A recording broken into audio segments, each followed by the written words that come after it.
I think one of our greatest fears that we human beings have is of love itself, which also means then of our power, because love is the most powerful source in the universe.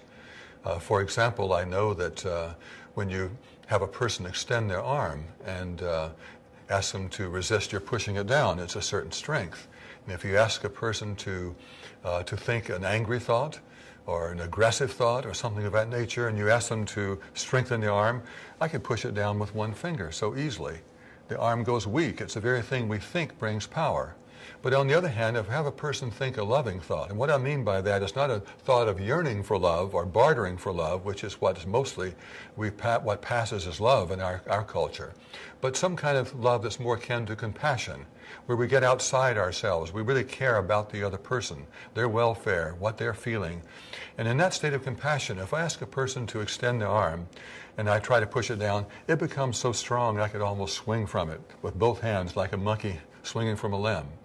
And that's why a person, out of compassion, can often lift a car off somebody who's pinned underneath it in order to save that person's life. They have the impossible strength, what they call impossible.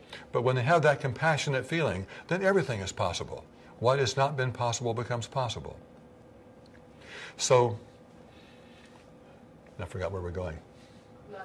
Love to like our Mm-hmm.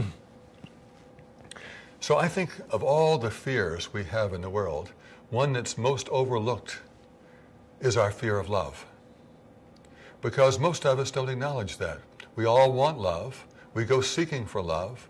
We go chasing it everywhere. We try to earn it from people. We try to please them so they'll love us. We try to do the things that they think they would approve of in order to get their love. But that's not really love. We're all just seeking it. We're like Sisyphus pushing the stone up the hill over and over again, seeking for it. But then once we get into a relationship, we often then find ourselves being displeased. We start judging. We start pulling away. We start isolating. We start doing something else. And all of that really succeeds in keeping us separate from love. And so therefore, we've won once again. We've been very successful in keeping away from that thing that we are most scared of, love itself. And since love is also the source of power that I just mentioned here with the muscle testing, then we're avoiding our power, we're avoiding our love, we're avoiding our strength. All of that we're afraid of. Because if we lose that, if we have that, not if we lose it, if we lose that other illusion that we have and embrace our love and embrace our power, then we may not feel so separate. There's an attachment we have to feeling separate. We get attached to these bodies that are the symbol of separateness. We need to get past that and see that we are much more interconnected. We're part of the source. We're part of the all that is. That's our source of power. That's a source of love. It's not my little ego self that can do something. It's that higher source that I'm a part of, where all the power comes from. And so therefore, I don't have to be prideful about it when I have it.